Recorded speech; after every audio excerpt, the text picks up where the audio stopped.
Guys, tuloy natin yung usapan. Saan ko ba ilalagay to? May nag-ano kasi, nagsusunog ng basura sa baba. Napakaano naman ata. Ang daming,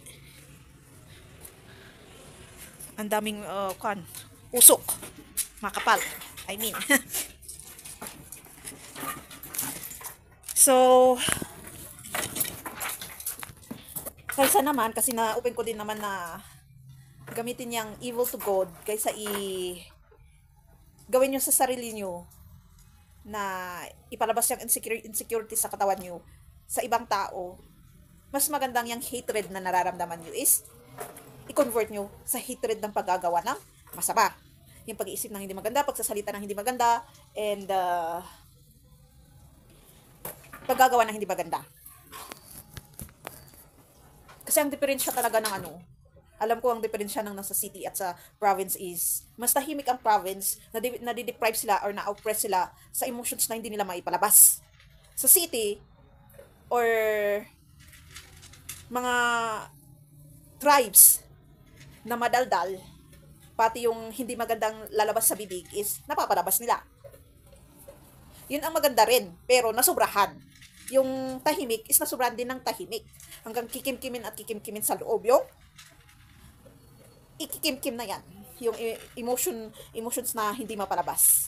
Yung mga disappointment, hatred, angerness na nagko-compile hanggang alam niyo naman yung pag tahimik ang isang tao pag ilalabas niya yung emotions niya or sa loobin niya is alam niyo na ang mangyayari. Yung mundo ay magigimbal, sabi nila. And yung foreigners, nasasabi natin, is mas maganda siguro i-frank nyo sila na kung ano talaga ang gusto nila sa inyo. Ibang sitwasyon naman yung kumuha sila ng escort nila na hindi lang doon sa escort about intimate, pero escort na kasama lang na lumabas. Ibang usapan naman yun. Pero yung hindi ka naman isang babaeng bayaran. Pero ang hinihingi is yung intimate sa'yo, diretsuhin mo na. Kahit ibang lahi or kalahi mo, diretsuhan mo na sila. Ano ba talagang habol mo sa akin? Kung yun ang habol, alam mo na. Kasi totoo yan. Kaysa yung gamitin natin yung soul ties na sa ganyan, soul ties na lang sa Diyos natin gamitin. Intimately relationship with God. Napalakasin pa yung faith, yung nanalamin natin sa Kanya, yung baguhin natin ang hindi magandang pag-uugali natin, yung ituon natin yung care natin sa hindi lang sa sarili kundi sa panlahatan, yung may consideration, care, empathy. Kasi walang mangyayari kung oo, minahal mo yung sarili mo, pero sobra din. Hindi maganda, di ba? Naging self-centered, egoistic, and prideful person ka na.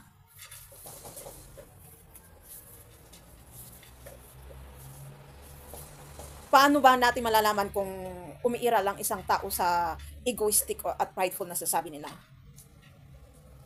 Yung wala na pong wala nang challenging of belief sa 4D dimension consciousness. Yung walang acceptance, walang reflection, walang repentance sa sarili at sa Diyos. Walang learning, walang growth. Kung ano lang nalalaman, yun lang. Meron ding denial doon. Meron din yung andun na nga na makikita na nga yung evidence gusto ng taong yun is ipakikot-ikot pa para kunwari hindi yun ang nangyari pag sa evidence. Kasi meron talaga yung taong ganun yung ipaglalaban talaga yung karapatan niya kahit mali. Yung nalaman na nga lang yung katotohanan, gagawa pa siya ng yung lalo pa yung magaling magsalita na sinasabi nila. Yung imamanipulate pa niya yung pangyayari or yung sasabihin niya para imbis na i-accept niya yung defeat niya and mag-reflect, then mag-sorry. Kaya yan, meron yung pride na sinasabi na napakataas. Sumasama pa yung mataas na pride. Yung hindi binababa yung sarili kasi nalaman na nga lang ang totoo eh. Ano pa kayang pinaglalaban ng taong to?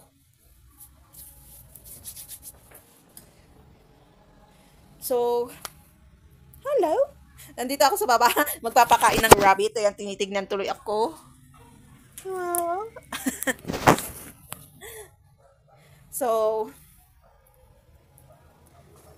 ayan. Ang gusto kong sabihin, idagdag sa lahat ng nasabi ko nung kwan. Kasi pwede mong gawin yung sinabi ko bilang isang relationship. Kaya laging magulo, laging walang pagkakaintindihan, laging na lang may pag-aaway.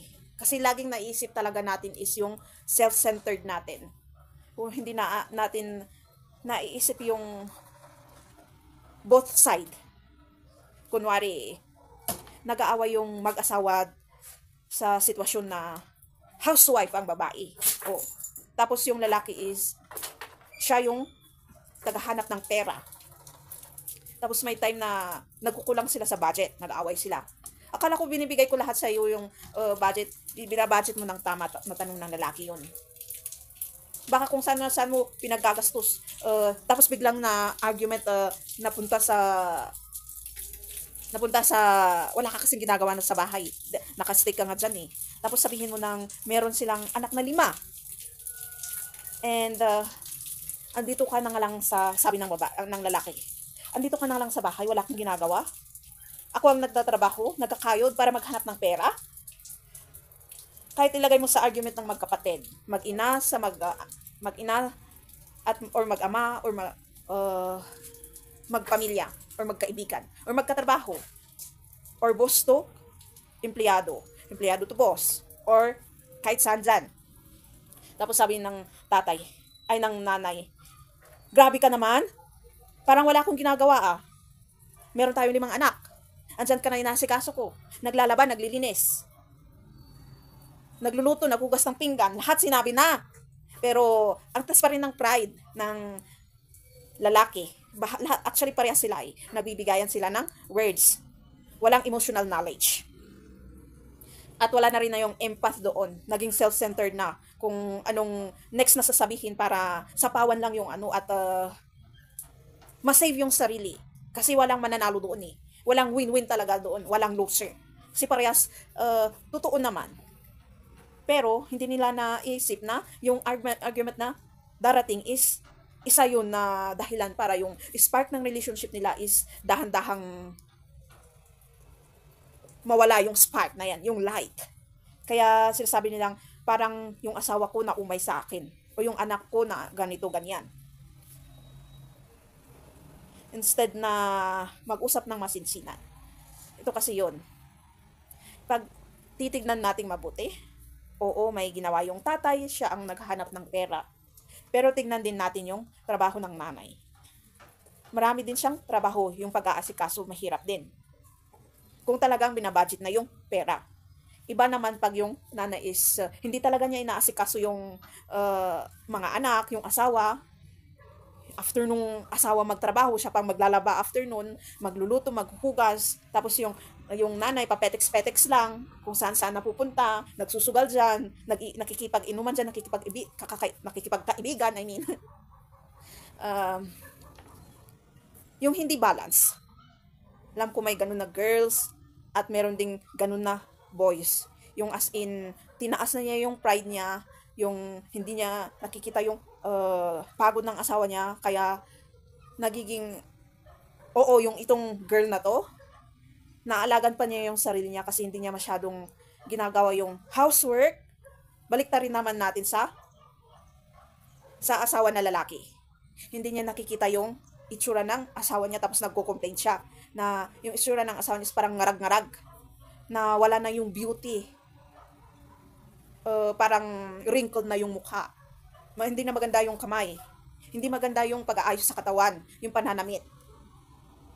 Walang consideration na sasabi nila. Paano kung darating yung argument na yan? I-accept natin both. Humbilize yourself. Alisin yung pride and ego. Kaysa pupunta ng argument, magrambulan at maglabasan ng baho na sinasabi nila, isipin yung ginawang pamilya. Gagawin mo ba yung pamilyang yan para maglabasan lang kayo ng sama ng loob? Or magtulungan kayo? Oo, may argument. Pero pag madalas na yan, parang every day, every time, in the morning, evening, kasi syempre ang trabaho is isang araw. Sa umaga nag-aaway, sa gabi nag-aaway bago matulog, sa umaga ulit nag-aaway, sa gabi nag-aaway. Ganito na lang ganyan, lagi na lang ganito, laging tignan na lang na ninyong both side. Yung naitulong nyo sa isa't isa. Kaysa yung kulang. Give gratitude sa mga natulong nyo sa isa't isa. Hindi nyo napapansin, natutulungan nyo pala ang sarili nyo. At isa't isa pa. Pag darating yung argument, ay, asawa, andito na naman tayo mag-aaway. Baka mas magandang lumabas tayo, mag-date tayo, at mag-usap tayo. Para mabalik ulit yung sweetness. Or di kaya, kahit hindi mag-date, sa kwarto mismo mo, mag-uusap kayo. Di ba, bigla din kayong ano tawag doon? Magtatawanan, magkliklingi, ano pa yun? Basta yung biglang batang nagkukulitan na yan. O di ba, nabalik niyo pa yung relationship. Kasi hindi po kasi lahat pera. Kung talagang pera kasi ang nasa isip natin, yung galaw natin kailangan pera. Yung itutulong natin kailangan may pera. Wala talaga. Walang mangyayari. Kundi pati yung relationship magiging pera. Mawawala yung spark. Mapapagod din yung isip yung kaiisip ng pera. Lalong-lalo kung wala pa ang Diyos sa buhay nyo. Baka mas maganda start na natin ngayon sa center ng pamilya natin is idagdag natin ang Diyos. Kaya nawawala yung concern. Parang andyan lang yung partner mo para may masabing may partner ka at may kasama ka. Yang laging nakakaramdam ng loneliness. Yan din ang napapansin ko. Yung hindi nila dinadagdag ang Diyos sa buhay nila. Yung walang one-on-one talk, nasasabi nila. Loneliness relationship. Kahit hindi mag-asawa man, mag-boyfriend and girlfriend. Kaya nawawala na rin yung trust.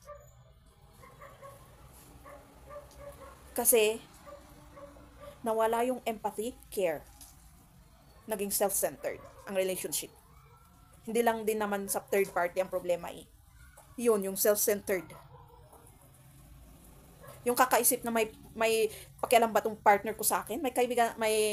Yung kaibigan ko may pakialam sa akin? Or yung ibang tao? Or kahit yung sarili mo, hindi mo magpakita na may pakialam sa sarili mo. Kasi ang iniisip mo is yung ibibigay mo sa kapwa mo. Sa partner mo, sa kaibigan mo, sa kapatid mo. Kaya, at yun din ang tinatawag kong, kasi may nakita akong video sa TikTok, na binuksan daw nila yung para sa Jubilee ba yun? Ginagawa iwan kong every year yun. Or, basta may susi sila tapos binubuksan nila na door. And may dumating na message sa akin is, ang holy door actually is the healing itself. Spiritual healing. Totoo naman yun. Kaya darating sa'yo yung John 14:27 ba yun? Or 18:27? Yung, I give you my peace. Yung gift ni God na peace and ease. No more fear within your spirit or soul. Pag ginawa mo talaga yung inner work, shadow work, or healing sa sarili mo, is makukuha mo yung gift na yun sa John 18:27 or 14:27. So, I hope may natutunan kayo. Thank you for watching. Don't forget to subscribe, click the notification, comment if you want, share sa my next videos.